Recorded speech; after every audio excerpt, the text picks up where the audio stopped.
Student, good morning. कैसे हैं आप लोग? आपके अपने परिवार पीएम टेक साइंस में आप सभी का स्वागत है। आज का हमारा टॉपिक पीजीसीआईएल के लिए बहुत ही महत्वपूर्ण होंगे, जो आने वाले किसी भी कंपटीशन एग्जाम के लिए टेक्निकल क्वेश्चन बहुत ही महत्वपूर्ण होंगे। तो आइए हम लोग स्टार्ट करते हैं। और स्टार्ट करने से पहले चैनल पर नए हो तो चैनल को सब्सक्राइब कर लें और वीडियो को लाइक शेयर करना ना भूलें।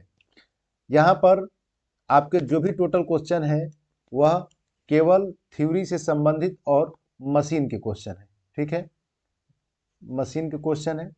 जो भी क्वेश्चन में आप डाउट होगा आप कमेंट करके बताइए। जो क्वेश्चन आपको पता है, जिसका आंसर पता होगा, आप कमेंट जरूर कीजिएगा। तो आइए हम लोग स्टार्ट करते हैं इस पेपर का पहला क्वेश्चन।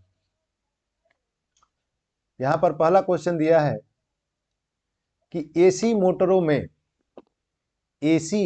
मोटरों में स्रोत से संयोजित किसे किया जाता है? जो आपके एसी मोटर होते हैं उसमें सप्लाई से संयोजित किसे किया जाता है? तो स्टेटर को। किसे किया जाता है? स्टेटर को किया जाता है। ठीक है, यहाँ पर ये आपका युग हो गया। इसके ऊपर टर्मिनल बॉक्स होता है, टर्मिनल बॉक्स, और इसके अंदर स्लॉट होते हैं जिसमें वाइंडिंग की जाती है, और ये आपका होता है स्टेटर।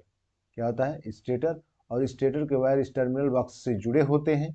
और सबसे पहले हम सप्लाई से संयोजित किया जाता है, वो किससे किया जाता है? तो आपके स्टेटर से किए जाते हैं। नेक्स्ट क्वेश्चन दिया है, एसी मोटर में घूर्णन गति क्रमशः अनुक्रमानुपाती व व्युत्क्रमानुपाती होती है। एसी मोटर में घूर्णन गति क्रमशः अनुक्रमानुपाती व व्युत्क्रमानुपाती होती है। इसमें आपका होता है NS equal to 120 F/P। N आपका ये सिंक्रोनस स्पीड हो, F फ्रीक्वेंसी आवृत्ति है, P नंबर ऑफ पोल्स, पोल की संख्या है। तो यहाँ पर अनुक्रमानुपाती, तो NS किसके अनुक्रमानुपाती है? F के। और व्युत्क्रमानुपाती किसके हैं? तो NS प्रोपोर्शनल 1/P के। तो यहाँ पर क्या होगा? फ्रीक्वेंसी और पोल्स के अनुक्रमानुपाती और व्युत्क्रमानुपाती क्रमशः होंगे। नेक्स्ट क्वेश्चन, एसी मोटर मुख्यतः कितने प्रकार की होती हैं? एसी मोटर मुख्यतः कितने प्रकार की होती हैं? तो 2 प्रकार की होती हैं, 2 फेस और 3 फेस।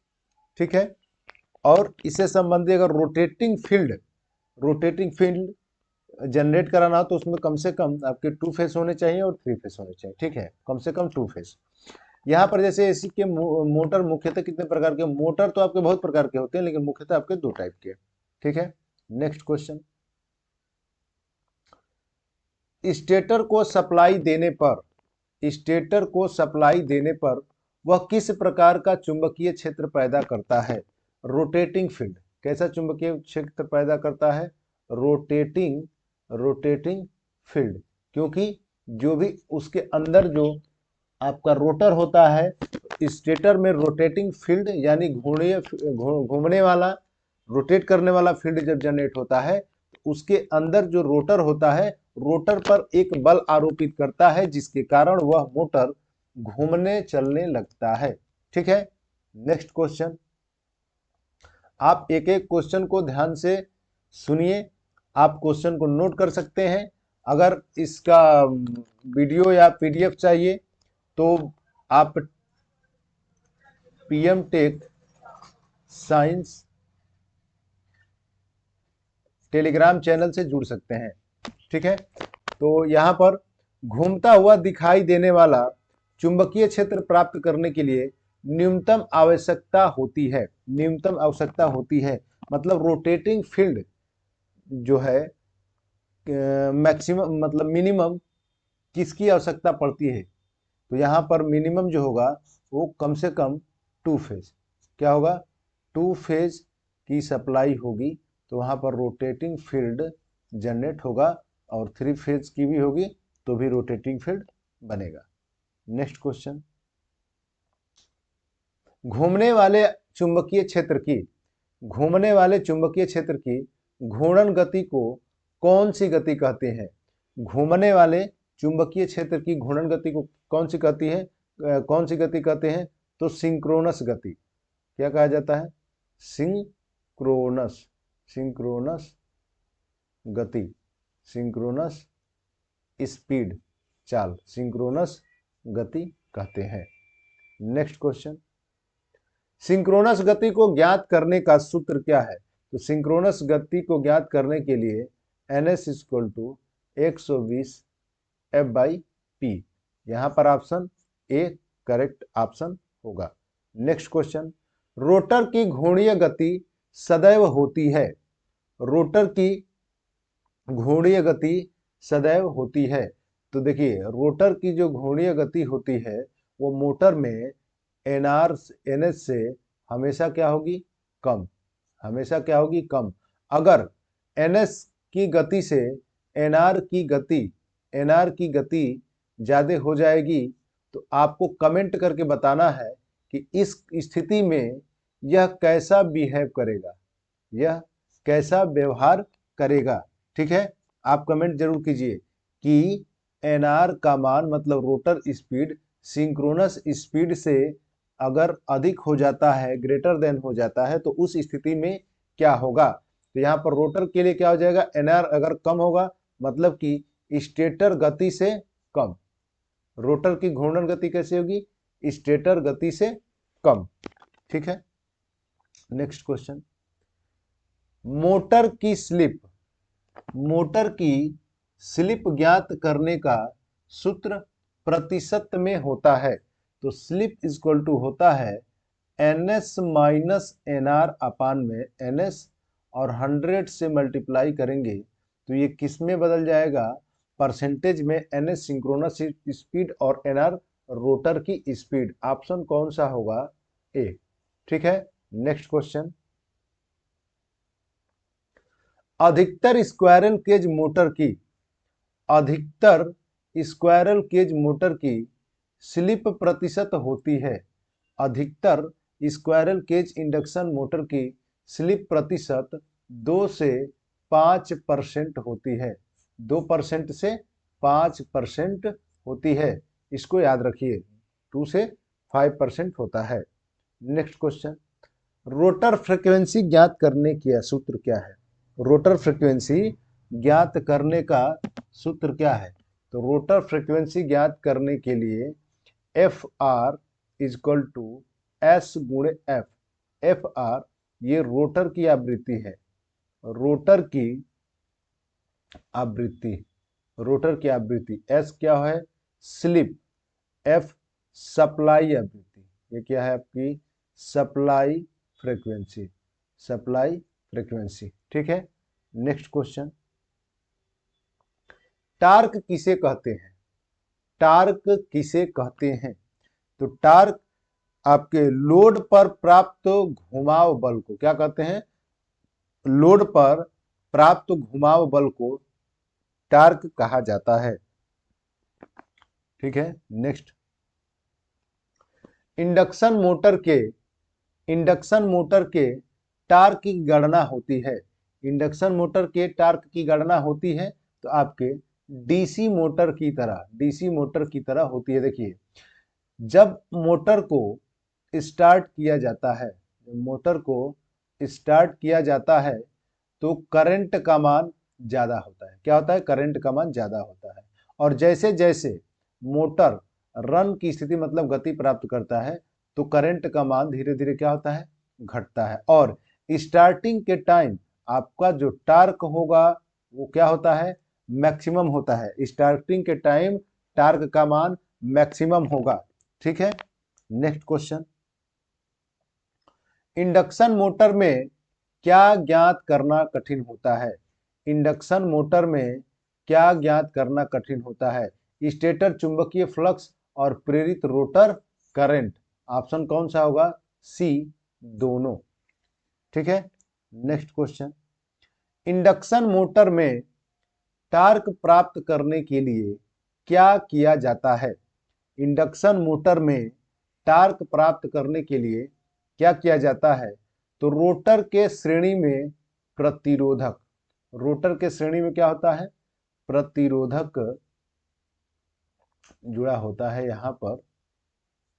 जैसे स्लिप रिंग इंडक्शन मोटर हो गया, स्लिप रिंग इंडक्शन मोटर, तो इसके जो यहाँ पर स्लिप रिंग स्लिप लगा होता है और एक यहाँ पर आर्मेचर रेजिस्टेंस ये इससे जुड़ा होता है, ठीक है।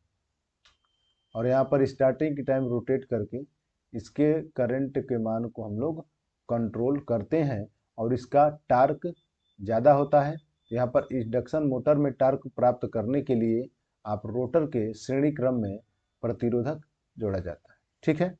Next question, squirrel cage motor में, स्क्वायरल केज मोटर के मुख्यतः कितने भाग होते हैं?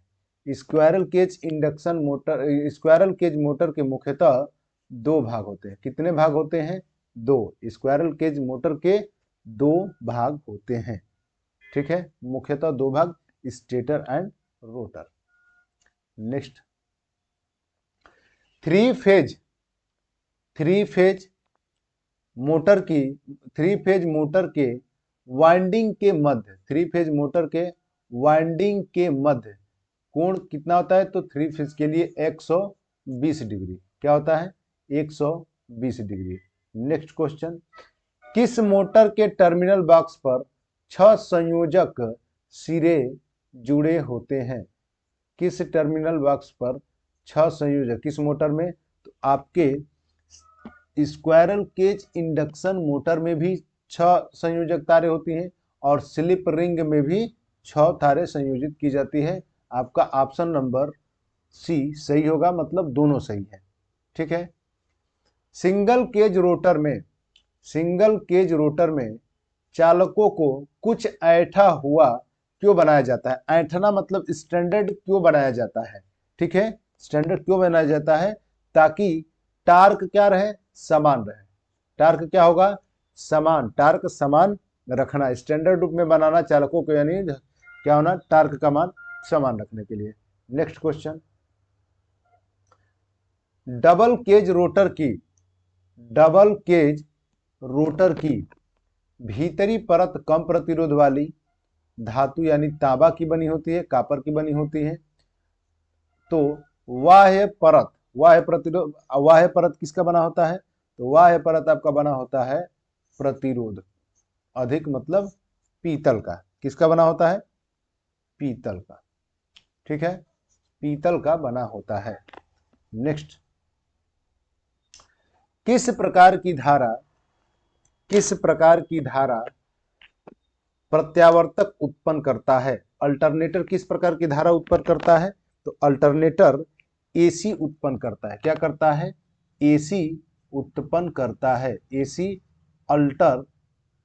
अल्टरनेटिंग करंट, अल्टरनेटिंग करंट, ठीक है, अल्टरनेटिंग करंट उत्पन्न करता है। नेक्स्ट क्वेश्चन, किस सिद्धांत पर अल्टरनेटर कार्य करता है? तो फैराडे के इलेक्ट्रोमैग्नेटिक इंडक्शन के सिद्धांत पर कार्य करता है। फैराडे के विद्युत चुंबकीय प्रेरण के सिद्धांत पर कार्य करता है, ठीक है, अल्टरनेटर। नेक्स्ट क्वेश्चन, किस प्रकार की धारा को आवश्यकता अल्टरनेटर के रोटर की होती है? देखिए, अल्टरनेटर के जो रोटर होते हैं उनको उत्तेजित किया जाता है, उनको एक्साइटेड किया जाता है डीसी सप्लाई दे करके, ठीक है, डीसी सप्लाई दे करके उनको उत्तेजित किया जाता है, एक्साइटेड किया जाता है पोल्स को जनरेट कराने के लिए। पोल्स को जनरेट कराने के लिए तो कौन सी सप्लाई दी जाती है? डीसी सप्लाई दी जाती है, ठीक है। नेक्स्ट क्वेश्चन, बड़े आकार के अल्टरनेटर में फ्लक्स किस प्रकार का होता है? बड़े आकार के अल्टरनेटर में फ्लक्स रोटेटिंग टाइप का होता है, ठीक है, फ्लक्स कैसा होता है? रोटेटिंग यानी घूर्णन प्रकार का। नेक्स्ट क्वेश्चन, प्रत्यावर्तक अल्टरनेटर के रोटर में कितने स्लिप रिंग होते हैं? कितने स्लिप रिंग होते हैं? 2। वैसे आपका इस ऑप्शन के हिसाब से मिनिमम 2 होगा और आपके 3 भी होते हैं, ठीक है, 3 भी होते हैं, लेकिन मिनिमम यहाँ पर क्या? 2। सॉरी 3 नहीं होता है, क्योंकि देखिए रोटर में आपके 3 स्लिप रिंग नहीं होंगे, अल्टरनेटर के लिए ना वो स्क्वायरल केज आपका स्लिप रिंग इंडक्शन मोटर होता है तो उसमें 3 होता है। ठीक है, ये slip ring 3 phase slip ring induction motor, slip ring induction motor होता है तो आपका उसमें 3, क्योंकि यहाँ पर रोटर है और अल्टरनेटर है, तो रोटर में आप डीसी सप्लाई देते हैं और डीसी सप्लाई में प्लस माइनस यानी आपके कितने होंगे, केवल 2 ही स्लिप रिंग होते हैं। ठीक है, केवल 2 स्लिप रिंग होगा। नेक्स्ट क्वेश्चन, जिस क्वेश्चन में आपको डाउट हो आप कमेंट जरूर कीजिएगा और ज्यादा से ज्यादा वीडियो को आप शेयर कीजिए। अगला क्वेश्चन है कि रोटर की डीसी सप्लाई देने वाला जनित्र क्या कहलाता है।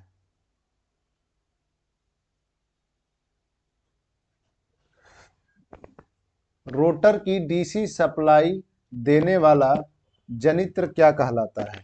तो रोटर की डीसी सप्लाई देने वाला जनित्र आपका क्या कहलाता है, उत्तेजक। उसमें रोटर को हम लोग एक्साइटेड करते हैं डीसी सप्लाई दे करके। ठीक है, नेक्स्ट क्वेश्चन, निम्न में से कौन एक प्रत्यावर्तक के रोटर का प्रकार है। निम्न में से कौन एक प्रत्यावर्तक के रोटर का प्रकार है। तो निम्न में से कौन होगा प्रत्यावर्तक के रोटर का प्रकार। तो आपके 2 टाइप के रोटर आते हैं। ठीक है, एक आता है सिलेंड्रिकल टाइप, सिलेंड्रिकल टाइप, और दूसरा आता है सैलिएंट पोल टाइप, सैलिएंट पोल टाइप।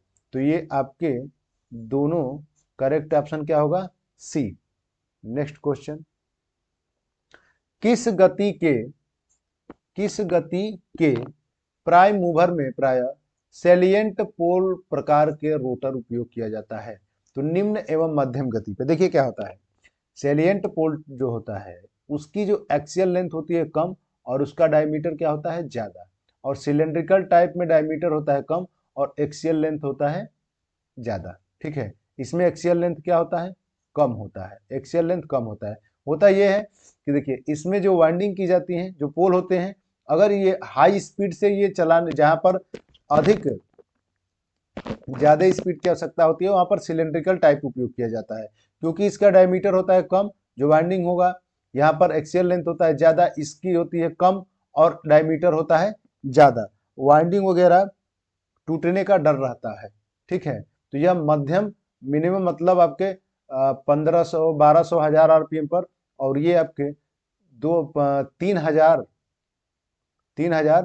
आरपीएम पर रोटेट मतलब गति करते हैं। ठीक है, तो यह मैक्सिमम स्पीड पर उपयोग किया जाता है और यह निम्नतम या मध्यम गति के लिए किया जाता है, 1500 वगैरह के लिए किया जाता है। ठीक है, नेक्स्ट क्वेश्चन, किस गति के प्राइम मूवर में प्रायः बेलनाकार प्रकार के रोटर उपयोग किए जाते हैं। देखिए एक क्वेश्चन आ गया, तो ये किसके लिए हो जाता है आपका, तो उच्च गति के लिए। ठीक है, मैक्सिमम स्पीड के लिए। नेक्स्ट क्वेश्चन, निम्न में से किस बात पर प्रत्यावर्तक में उत्पन्न विद्युत वाहक बल की आवृत्ति निर्भर करती है। फार्मूला सेम होता है। देखिए यहाँ पर क्या अंतर है कि जैसे अभी आप देखे होंगे कि सिंक्रोनस मोटर के लिए NS = 120 F/P, ये किसके लिए होता है, सेम ये मोटर के लिए होता है। ठीक है, मोटर के लिए होगा तो तुल्यकालिक गति से संबंधित होगा। अगर अल्टरनेटर है तो यहाँ पर हो जाएगा F = NS गुणे P अपन में क्या हो जाएगा 120 F। ठीक है, तो ये आपका होता है अल्टरनेटर के लिए हम फ्रीक्वेंसी के रिस्पेक्ट देखते हैं और मोटर के लिए सिंक्रोनस स्पीड के। तो यहां पर क्या हो जाएगा, प्रत्यावर्तक के ध्रुवों की संख्या, क्या कह रहा है कि उत्पन्न विद्युत वाहक बल की आवृत्ति निर्भर करती है। तो प्रत्यावर्तक की गति पर, प्रत्यावर्तक के आकार पर, तो यहाँ पर किस पर करेगा, NS यानी गति पर, P मतलब पोलों की संख्या, A और B यानी डी ऑप्शन सही होगा, A और B दोनों पर गति करेगा। दोनों पर निर्भर करेगा। नेक्स्ट क्वेश्चन दिया कि 1500 आरपीएम पर चल रहा एक प्रत्यावर्तक, 1500 आरपीएम पर चल रहा एक प्रत्यावर्तक, 1500 आरपीएम पर चल रहा एक प्रत्यावर्तक के पोलों की संख्या क्या होगी। यहां पर दिया है 1500 आरपीएम, मतलब ये एनएस का मान कितना दिया है 120, 50 हर्ट्ज आवृत्ति का मान कितना दिया है 50 हर्ट्ज। पूछा है आपसे पोलों की संख्या।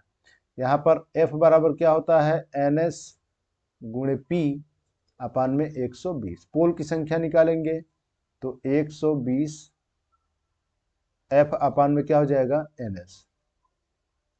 120 गुणे F का मान कितना है 50 हर्ट्ज और NS का मान कितना है 120। क्या मिस्टेक हो गया इसमें, सॉरी, इसका स्पीड कितना दिया 1500 है, कहाँ गया NS का मान ये 1500 है, सॉरी ये 1500 आरपीएम है। यहाँ पर कितना हो जाएगा NS का मान ये हो जाएगा आपका 1500, ये हो जाएगा आपका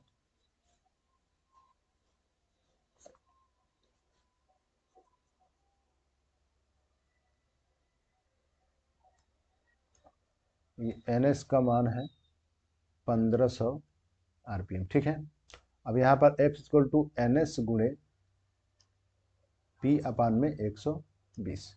पोल की संख्या निकालेंगे तो P इक्वल टू हो जाएगा 120 F बाई NS। मान रखेंगे 120 गुणे F का मान कितना है 50 हर्ट्ज और NS का मान कितना है 1500। यहाँ से कट जाएगा, ये कितना हो जाएगा 4। P का मान कितना आ जाएगा, पोलों की संख्या कितना हो जाएगा 4, यानी option number D correct answer होगा। ठीक है, कोई भी डाउट हो इस क्वेश्चन में आप कमेंट जरूर कीजिए। नेक्स्ट क्वेश्चन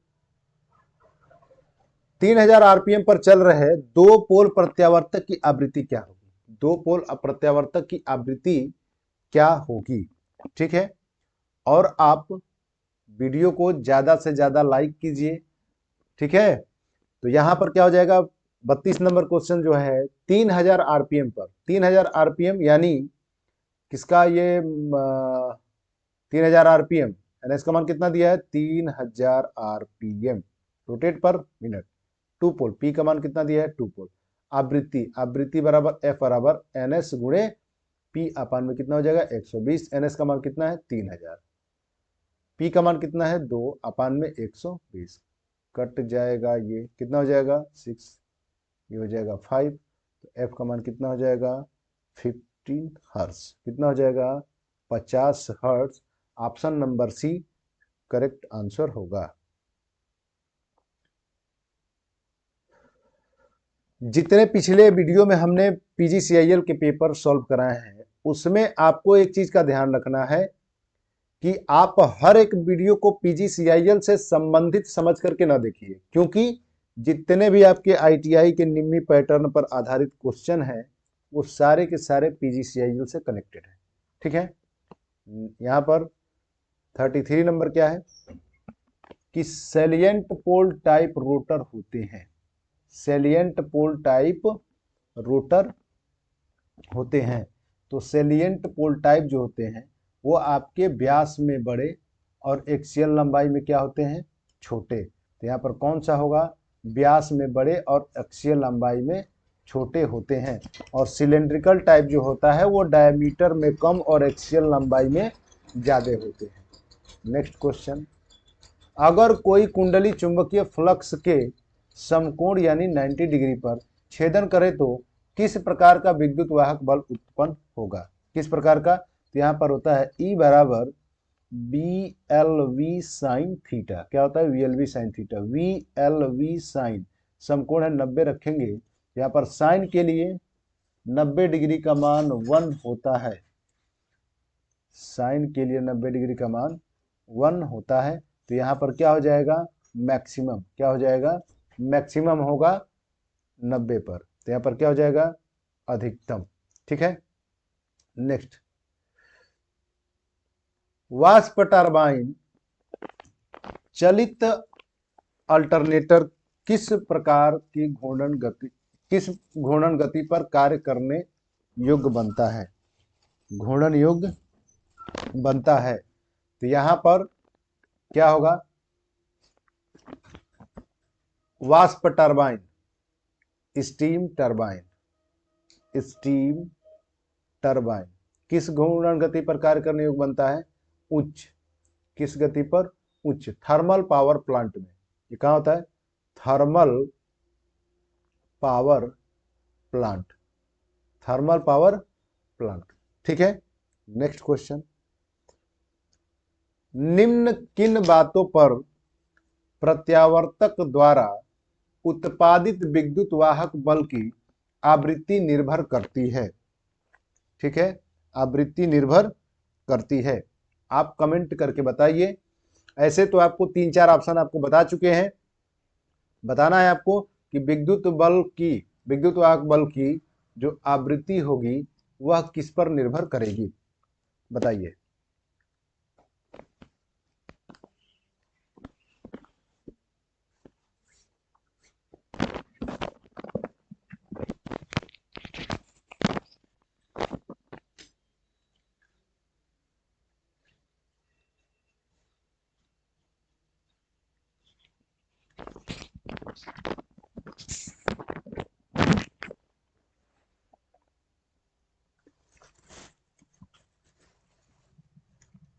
अल्टरनेटर की जो आवृत्ति होती है NS गुणे P बटा में 120, किस पर हो जाएगा ये, सिंक्रोनस स्पीड, घूर्णन गति पर, पोलों की संख्या, केवल ध्रुवों की संख्या, ध्रुवों की संख्या तथा घूर्णन गति पर। ये आपका करेक्ट ऑप्शन होगा।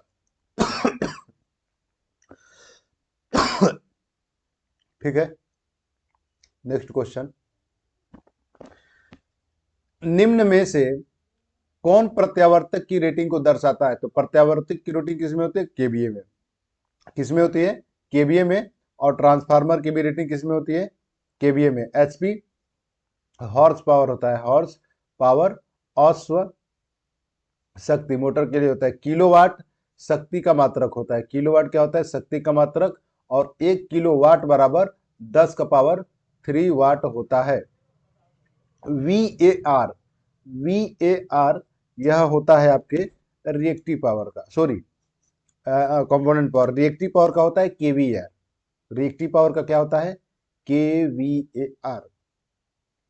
रिएक्टिव पावर 3 प्रकार के आपके पावर होते हैं। आप एसी फंडामेंटल में अगर इसका डिटेल जानना है तो आप पिछले वीडियो में आप देख सकते हैं। वहाँ पर जब आप पावर ट्रायंगल निकालते हैं, एसी फंडामेंटल के ये मतलब पावर एसी फंडामेंटल चैप्टर का ये, जब आप पावर ट्रायंगल निकालते हैं तो वहाँ से इसके घटक, तो आपको 3 फार्मूले 3 पावर मिल जाते हैं। ठीक है, नेक्स्ट क्वेश्चन, प्राइम मूवर की घूर्णन गति को समायोजित रखना पड़ता है ताकि अल्टरनेटर का आउटपुट स्थिर रहे। अल्टरनेटर का आउटपुट स्थिर रहे तो किसको रखना पड़ता है, आवृत्ति को। किसको रखना पड़ता है, आवृत्ति को। क्योंकि आवृत्ति होता है कि 1 सेकंड में किए गए चक्रों की संख्या। 1 सेकंड में किए गए चक्रों की संख्या को आवृत्ति कहते हैं। इसका मतलब कि आपके अल्टरनेटर की अगर स्पीड कम होती है तो उसमें आवृत्ति पर क्या होगा, उसका प्रभाव पड़ेगा। नेक्स्ट क्वेश्चन, निम्न में से प्रत्यावर्तक की मौलिक अवस्थाएं हैं। निम्न में से प्रत्यावर्तक की मौलिक अवस्थाएं हैं। प्रत्यावर्तक की मौलिक अवस्थाएं क्या होगी, मौलिक अवस्थाएं चुंबकीय क्षेत्र, स्लिप रिंग तथा ब्रश, स्लिप रिंग तथा ब्रश हो जाएगा, और आर्मेचर। यह तीनों ऑप्शन सही होंगे, आपका उपयुक्त सभी।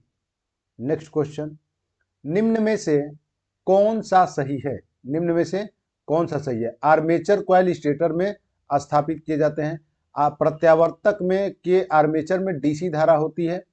तो ये आपका देखिए, प्रत्यावर्तक के आर्मेचर में डीसी धारा उत्पन्न नहीं होती है, वो हम डीसी दे करके रोटर को उसको एक्साइटेड कराते हैं। तो यहाँ पर क्या हो जाएगा, आर्मेचर कॉइल के स्टेटर में स्थापित होती है।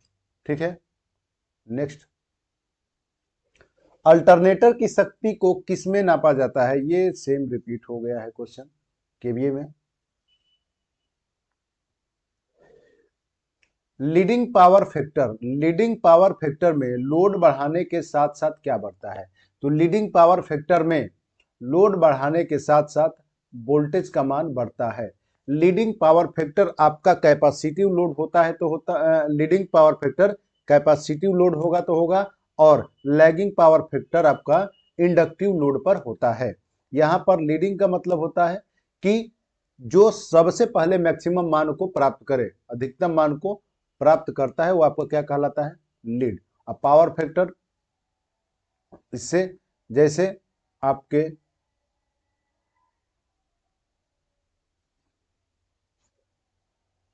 यहां पर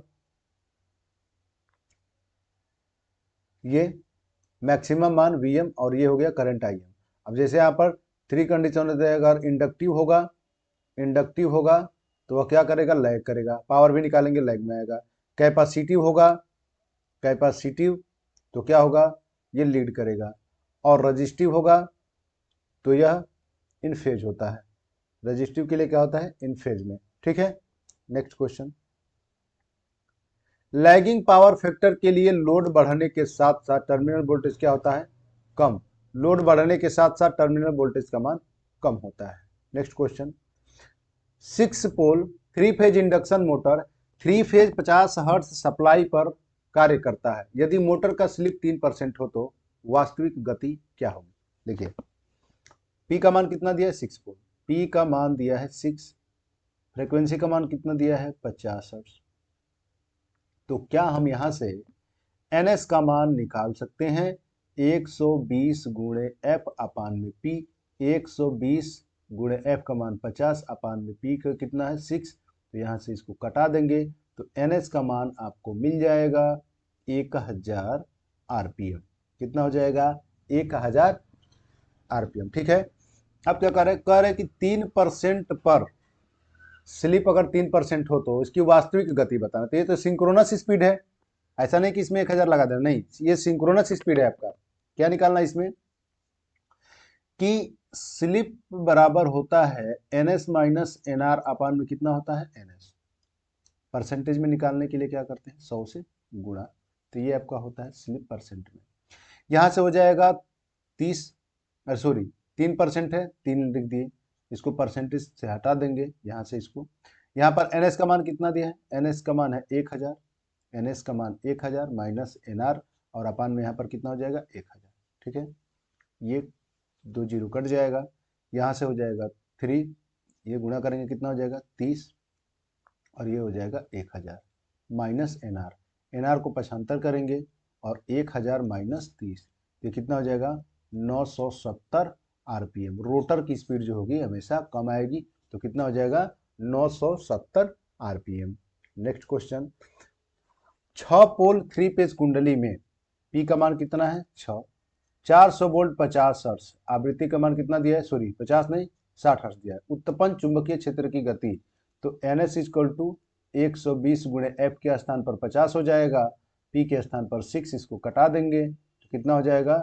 1200 RPM। कितना होगा? 1200 RPM। नेक्स्ट। इंडक्शन मोटर की घूर्णन गति हमेशा समकालिक गति से कम होती है। समकालिक गति मतलब सिंक्रोनस स्पीड से क्या होता है?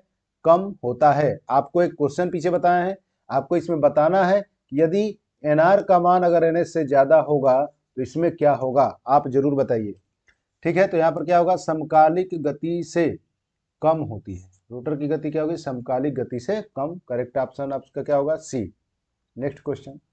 संपूर्ण भारत में फेज क्रम क्या होता है? फेज क्रम, फेज आपका फेज सीक्वेंस होता है RYB। ये क्रम होता है, फेज सीक्वेंस होता है RYB। Next question. अल्टरनेटर में विद्युत वाहक बल ज्ञात करने का सूत्र क्या है? तो E equal to VLV sine theta. अभी क्वेश्चन दिया था कि अगर थीटा का मान यानी समकोण पर होगा तो विद्युत वाहक बल क्या होगा? मैक्सिमम आया था 90 डिग्री पर, यहाँ पर क्या होता है? E equal to VLV sine theta. ठीक है, नेक्स्ट।